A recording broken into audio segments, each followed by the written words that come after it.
For folks just joining, I'm going to post the link to the notes again. If you can pop your name in there, that'd be great.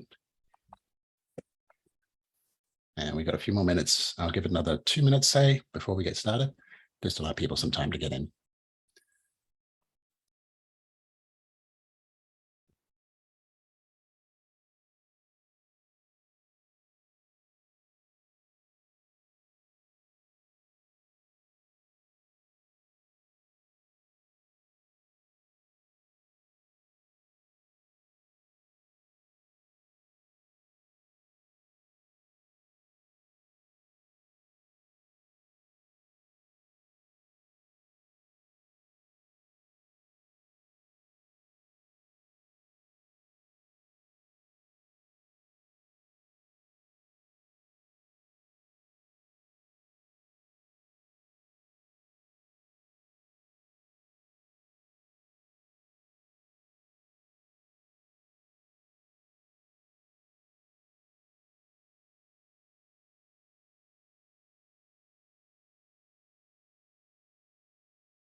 All right, I guess we can get started. I'm Jacques. I'm your host for today, as Dustin is unable to make it this time. The first thing we like to do in this call is to welcome any new faces. Anybody who feels like they would like to introduce themselves, now's your chance. Try to use the hand up gesture in the reactions, and then that way we get an ordered list of people.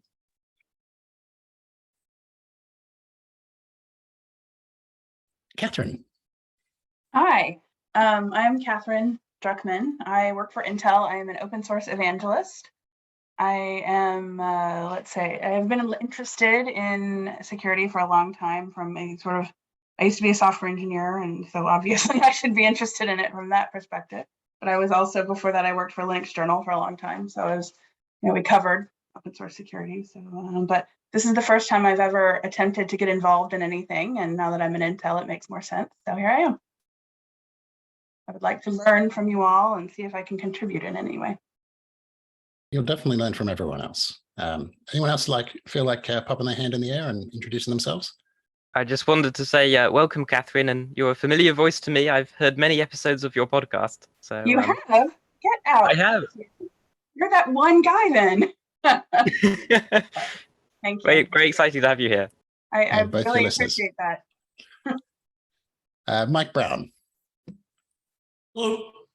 I'm a maintainer for the OCI standards as well as Containerd. I work in Signode around kubelet, do a lot of work in this area. I did the OCI implementation and distribution in the registries. So been around, and I heard I need to come here, so here I am. This is where the cool kids are hanging out. It's true. Speaking of cool kids, anyone else would like to introduce themselves? There being no people rushing to the front, I'll move on to the next agenda item, which is, for those of you who haven't heard, our friends in PyPI have had a bad day. There is currently a phishing attack being made on PyPI, where folks are being told, the standard, your account is in trouble, we need you to log in, give us your details. And as we all know, this is much harder to do with at least hardware token-based MFA. At this time, I believe it's unclear whether they're also harvesting TOTP codes, but something to bear in mind. It could be anybody's turn next, unfortunately. So I wanted to bring that to people's attention if they hadn't seen it already. Next on the agenda, Brandon wants to talk to us about the package manager survey. Brandon. Awesome. Thanks, Chuck. So this is kind of work started quite a while back. I think we've been iterating on this. Initially, we started, the whole point of this was to kind of like pull different package managers, see what are the different features that people are implementing, and kind of get an idea on like what are areas that people are focusing on from the package manager ecosystem. So initially, we had a doc out that we got a lot of feedback about adding additional questions and all this stuff. And so we've put all the good feedback into a Google Docs survey. And so this questionnaire will contain a lot of the new information. We've also added collecting information about intent of the package ecosystems to say like to certain areas whether this is currently planned, this is currently implemented, is it a roadmap, or that it's kind of like considered out of scope. So we are collecting additional information on top of what we've asked about before, and this will. I've talked to Dustin about this. We've been working on this together, and the plan is to get the survey results and do a little bit of run through, kind of analytics on it, and publish a blog post on the OpenSSF blog to say like, this is what we found out. Here are like focus areas that we can work on from the Secure Repositories working group perspective. I guess call to action here would be if you'd be so kind to fill up the survey from each of the ecosystems. That would be super helpful. Just a quick question. Do you collect like the email of the person? It looks like you do. Yeah. Okay, good. Yeah, just in case there's like multiple answers from an ecosystem and they disagree, you'll need to figure out what happened. Okay. Yeah. Were there any other questions for Brandon? I'd be interested to know the different, well, the last question you have, what is your role for this package manager? And are you expecting to have package manager specific terminology there?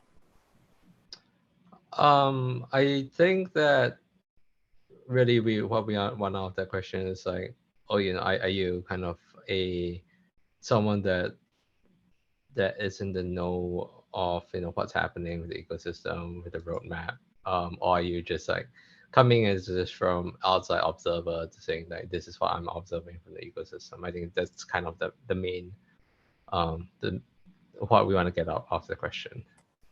Right, I see. I was just wondering and checking that it wasn't a information gathering exercise on the terminology itself, which for Linux distributions particularly is a topic fraught with confusion. Don't feel like you've got a lock on that, like a monopoly on confusing terminology. We've been working on a glossary amongst a bunch of ecosystems, and it's very interesting to see some of the differences. All right. So the next one I see is Zach and Marina. Sorry, Sebastian, did I cut you off? Nope, that's fine. All right, all yours, Zach. Great. So I floated a document a while ago that is now out of date. You're welcome to look at it, but it's going to undergo hopefully some pretty heavy revisions in the next couple weeks. Basically proposing the OpenSSF as a natural home to data that could help researchers who are trying to study supply chain attacks, especially in the context of software repositories. This was very selfishly motivated. Marina and I had a project that we were working on that data would have been very helpful for, but wasn't available all in one place. And so Marina and I had just been thinking, hey, like the OpenSSF seems like maybe a good place to collect this, to store this, to if we decide that certain things are sensitive and need access to be gated, to do that gating and so on. And recently, we've had a couple of very concrete use cases come up that I think would be useful. I spoke with some folks who do work on typo squatting, and they said it's a big pain to sort of even get package metadata if you're trying to do any kind of cross ecosystem study. Because you have to write your scraper for repository A and repository B, and maybe a repository C has an API, but it doesn't look anything like repository D's. And so I think package metadata that would help with typo squatting, and that's just the metadata alone, would be quite useful. Relatedly, in the context of malware. A perpetual struggle of people trying to study malware in the wild is that when people find it, they kill it. which is good, right? Like we don't want, users downloading it, but it's bad for trying to characterize and understand malware. And so that's another potential use case is to sort of have the Linux Foundation when, a repository responds to a, report of malicious software and takes down a package. It would be great if, in addition to taking it, delisting it from your repository, it also gets fired off over into some silo that the OpenSSF operates and gets sucked up there, and we can grant access to researchers as well. So at this point, I guess my primary question is and I want to be really, really conscious of, I know most of the maintainers here have more than enough on their plates already, but in broad strokes terms, is this something that folks are would be willing to work with us on? And I don't want to say, you have to go and implement some brand new API with some new standard that I designed, and so much as would you be amenable to like pull requests that sort of implement some sending off of data to the OpenSSF, and that I don't need verbal answers necessarily, but if you want to indicate in the notes doc or in chat or in Slack, I would love to hear. And if that's the case, that some folks are willing to cooperate, and it doesn't need to be everyone. I think it would be really valuable to even have this for a few for a few repository ecosystems. Then I think Marina and I are going to go ahead and try to come up with a plan for actually storing some of this stuff, and we'll circle back. Anything, Marina, you want to add? I don't think so. I think you basically covered it. I think that in the future, we could expand this kind of data outside of the two specific categories here, but I think they're a great place to start with the types of data that be especially useful for researchers and especially hard to find, because obviously you don't want to keep malware on the public repositories. Yeah, cool. Okay, and I see a couple hands. Cheng? Yeah, so is the intent to make this available only to researchers, or would it be available to other repositories? So for context, I work with the Conda community. I'm here representing the Conda community, and because we aren't necessarily sort of the repository of record, but we would definitely be very interested in, for example, if there were typo squatting in PyPI, we want to make sure those don't get carried over into the Conda ecosystem. Yeah, that's a great question. And I'm going to make a note to myself to try to address that in any proposal we come up with. I think the short answer is we want anyone supplying data to be comfortable with who's going to see it. And so the important thing is to make it clear to people who are shipping their data up what the bounds are. I'm of the opinion that broadly, the more things that can be made public, the better, and we want to, sort of limit what we get access to. For instance, a really popular thing that people don't, even in open science communities, publish is samples of malware, because the theory goes, script kiddies can just download it and spray and pray across the internet, and that's something we want to avoid. So the short answer is, I don't know. That'll get fleshed out as the details come together. But my inclination is to try to push for access being as broad as possible. And I think we have three scopes. There's totally public. There's sort of gated behind some assurance that you're not a script kiddie, and then there's actually sensitive stuff. So anything that involves, user data or even, anonymized user data might fall into that bucket. Thank you. Yeah. Cool. All right. I think Jacques, I saw you next. Yes. I was going to speak in support of the idea generally about scopes. I think it's possible to sort of like give different scopes for different subsets of the data, or different, tables, so to speak, would be fine. The main thing I would say in support is that the studies I've seen in the past of various ecosystems, when there's a comparative study findings from one ecosystem do not always generalize to a different one. And that's why it's so important to have multiple ecosystems represented, because a finding that applies to NPM might not apply to RubyGems and vice versa.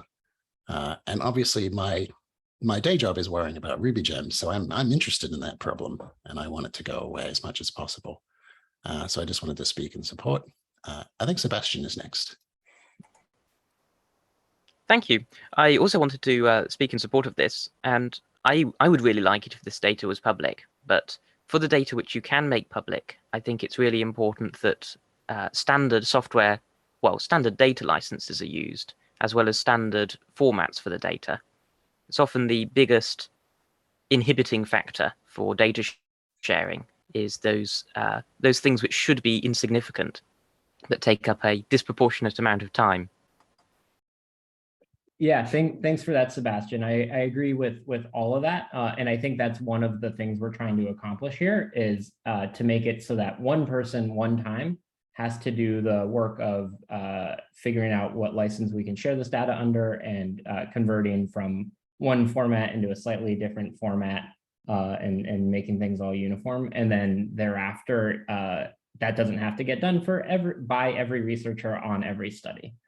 So yeah, I totally agree with your points there. And if you, oh, sorry, Sebastian, go ahead. Well, I was just quickly offering my assistance with SPDX if you would like to use that format to describe the software packages with.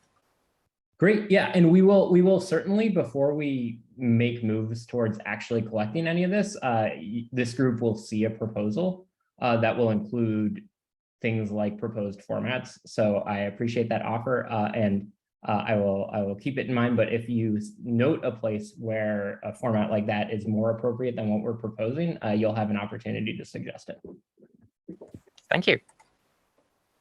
One quick note about data license. The standard one that the OpenSSF picks is the Community Data License Agreements, cdla.io. I'll just copy the link across here.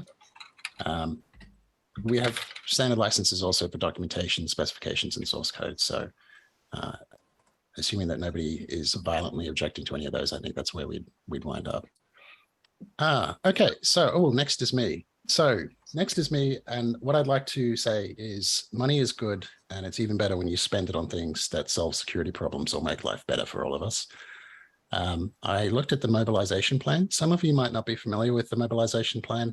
It was a plan that was published by the OpenSSF a couple of months ago in concert with the second White House conference of leaders from industry and government and open source.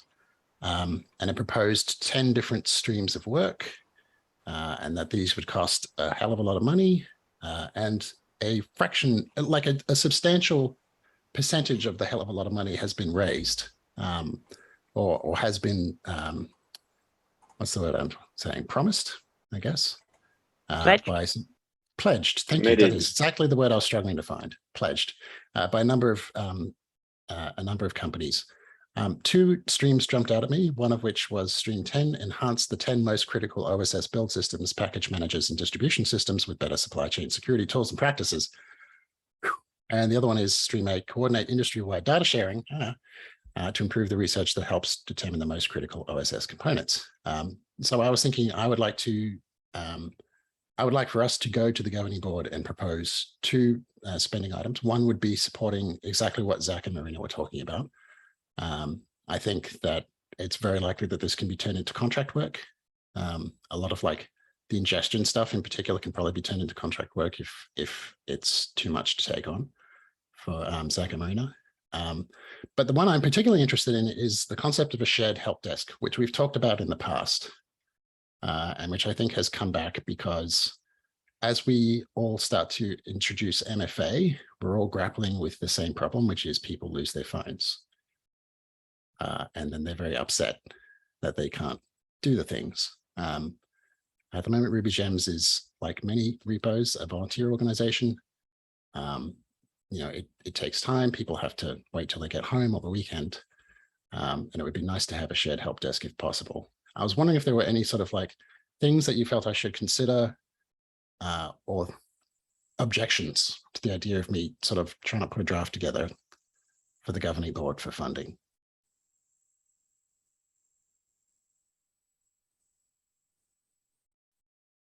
Zach.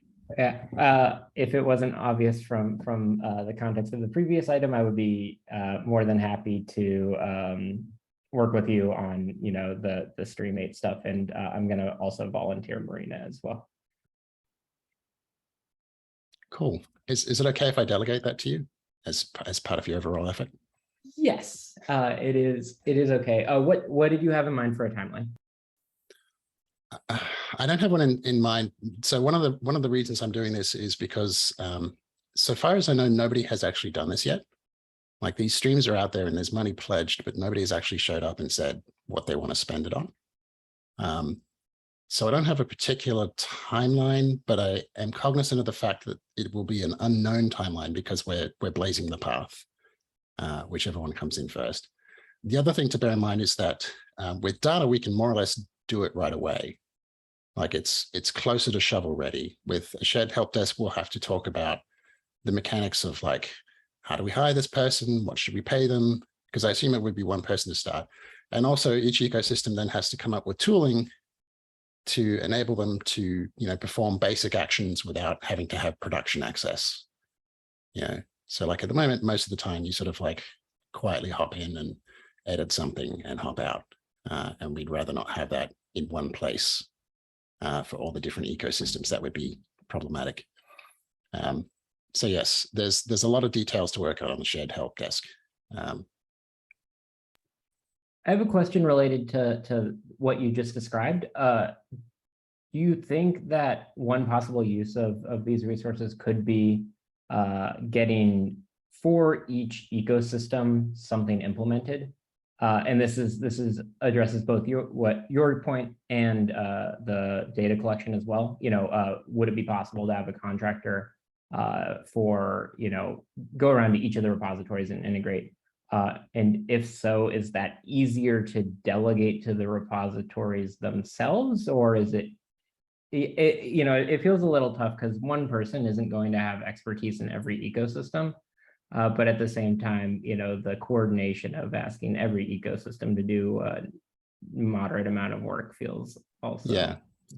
Yeah, that's the tricky part, right? Like, everybody writes their system in their own language with their own libraries. So it's difficult to find somebody who speaks fluently Rust, Python, Java, Ruby, JavaScript. I feel bad for whomever I'm forgetting right now. I'm sorry. Closure. Closure. Yeah, Closure, for real. And Gradle, right? So we've got folks from a very wide array. To answer your question, I don't know. That's a good one. I'll have to think more.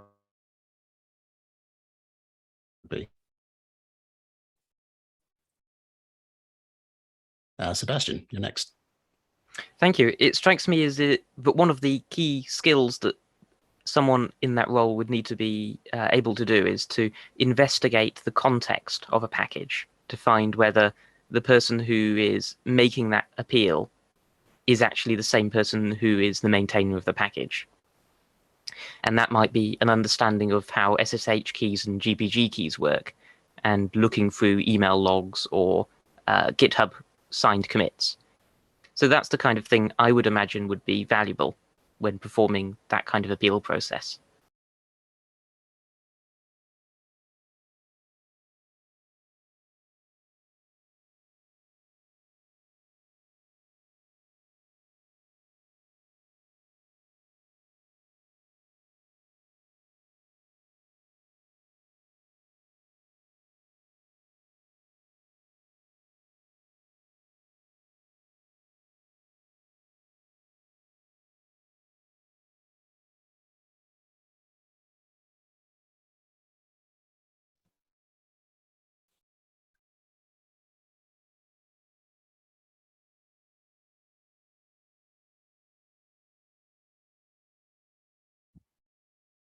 I think what happened is Jacques, who we were depending on to be running this meeting, just cut out. So we'll give him a moment.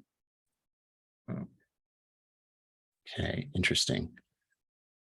Internet connection is unstable. Well, you too, mate. I can hear you again now. Oh, good. You want me to keep muttering to myself? I mean, this is free. Yes, when I dropped out, Sebastian was just about to start asking a question, and I was interested to hear what that was, if you're connected, Sebastian. Okay, thank you. I'll repeat that. I was suggesting that this is a kind of appeal process, isn't it, for people to ask how they can get their account reactivated in case of losing a multi-factor authentication token. And I think one of the skills that would be valuable for the help desk officers is a awareness of the context around GPG keys and SSH keys and things, so that when they receive one of these appeals, they can look into the context of the person's history and association to make sure that they are really communicating with who they think they are.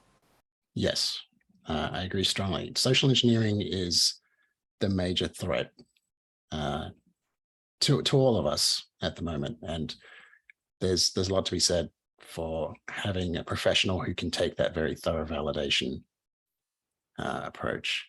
So yes, I agree. Was there anything else that I missed or that we should cover on this?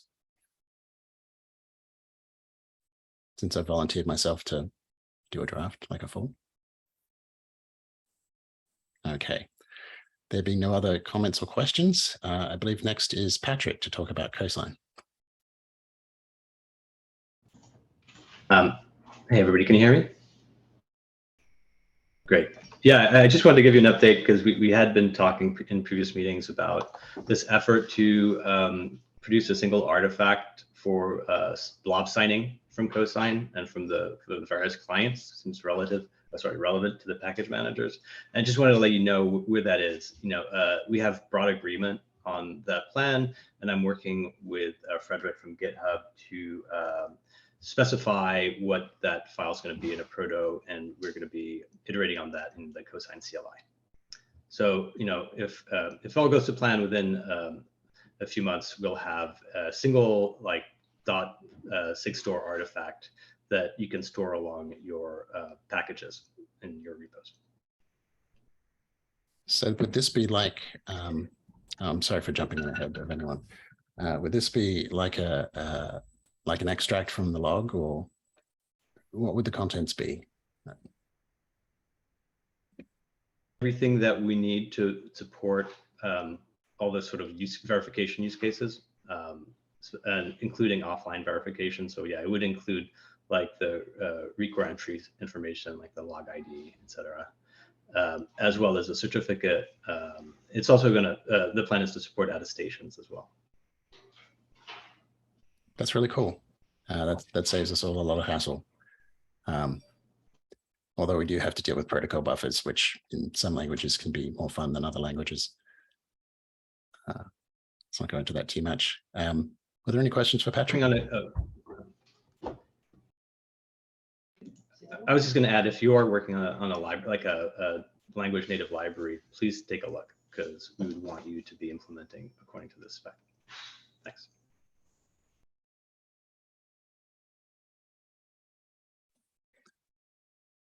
Brian.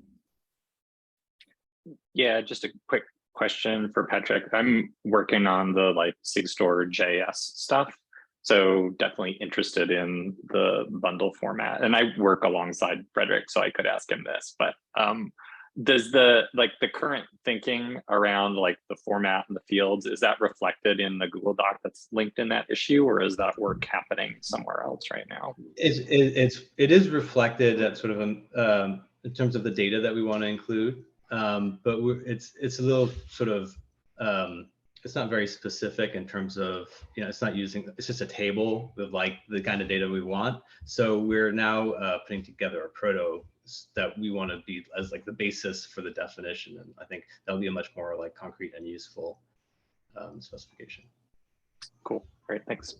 Yeah.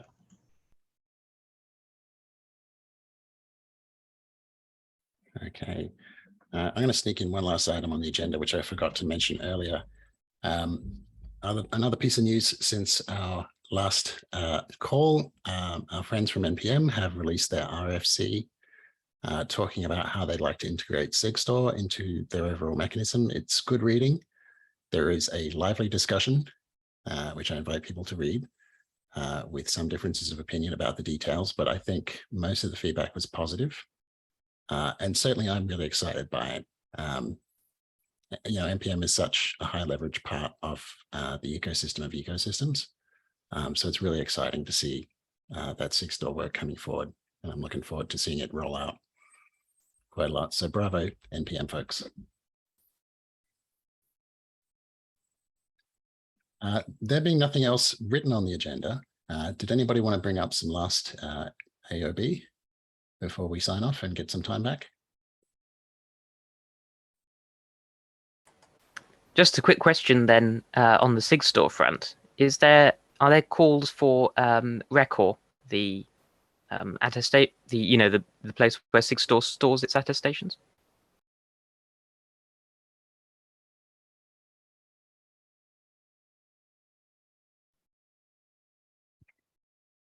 I think we've lost you, Sebastian. Maybe the internet connection problem is my end. Are there calls for Recor? Sorry, can you clarify what you mean by calls? Calls for record. Meetings. I'm not sure Are I there understand. meetings like this for discussing that as part of the SIG store effort? I'm not sure that there's a meeting specifically about the cosign format, but I would defer to Patrick on that question. I mean, there are the general 6-door meetings and cosign gets covered. Yeah, I don't know that there's a Recore specific meeting. I do know there's a Recore specific Slack channel if you have questions there. The Recore maintainers, I'm not actually sure who they are. I think it might be like Azra and Dan and Hayden, but yeah, you might want to reach out to them to find out if they're like having any regular sync ups specific to Recore. Okay, thank you very much. I'll have a look into it. Sure. And one thing, if you want to aware, Sebastian, is that 6-door was up and active before it joined the OpenSSF, so it still has a separate Slack instance. So that's be the place to look into. Oh, all right, yeah. I've been looking on the OpenSSF calendar for meetings and couldn't find anything for that. So thanks for the recommendation. No worries. It's a little confusing. Just a bit of path dependency, unfortunately. Okay. Was there anything else folks wanted to bring up before we break up and do our things? No, that sounds pretty good. Well, this has been a great meeting. It's been great seeing everybody and talking through these issues. I'm looking forward to the next one, of course. The next meeting, as you know, we alternate between EMEA friendly times and APAC friendly times. So the next meeting is APAC friendly, which means it's going to be 5 hours later or 6 hours. I'm not sure off the top of my head, but make sure to check your calendars and make your plans around that. We will see some or all of you next time. Until then, have a great afternoon or morning or evening. Cheers. Bye, thank you. Bye.